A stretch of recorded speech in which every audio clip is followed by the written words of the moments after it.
We're going to do something a little different today for a you versus them. I'm going to start off with the Untamed Spirit Animal Oracle, starting with your energy. The anaconda moves slowly and deliberately, blending into its environment, but it's also a master of transformation. This is about noticing where things feel out of balance in your life and using that awareness to create change. You might feel like you're waiting or observing right now, but underneath you are learning, growing, and preparing to act. You're breaking old patterns and slowly taking control of your path. Think of this as a reminder that even if things feel stagnant, transformation is happening and it's coming from your own careful, thoughtful action. Their energy is the bee, so the bee is all about focus and productivity, turning what's available into something meaningful.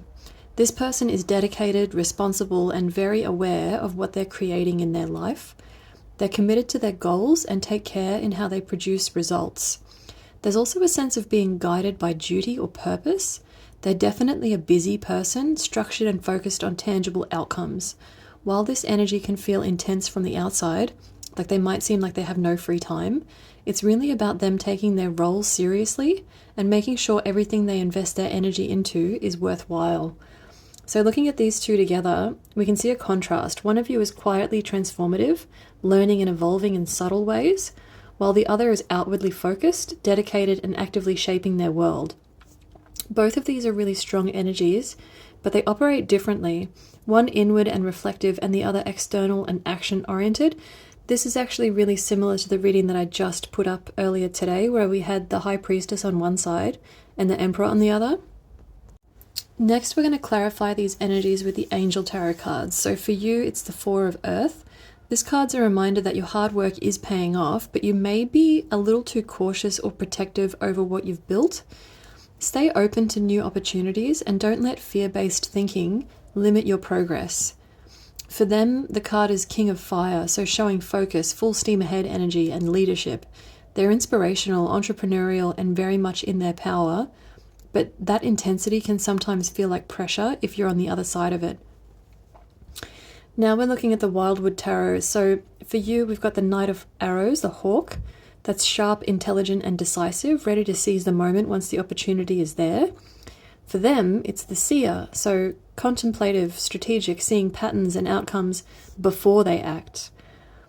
Now we're going to look at the outcome, which is down along the bottom row here. So we've got the Two of Arrows, Injustice, King of Bows, the Adder, Seven of Stones, Healing.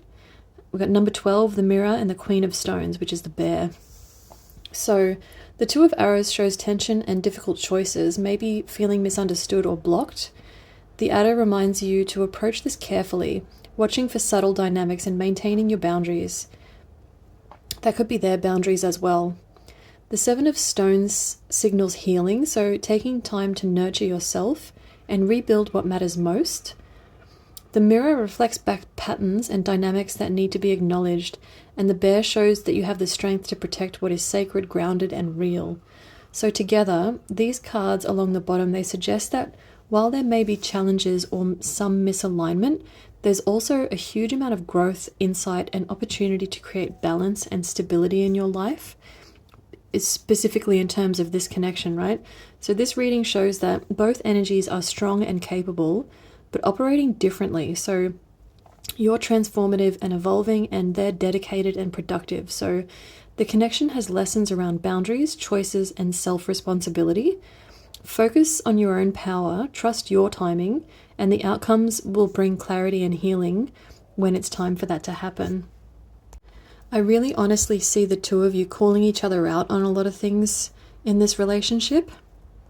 I don't really see either of you allowing the other person to get away.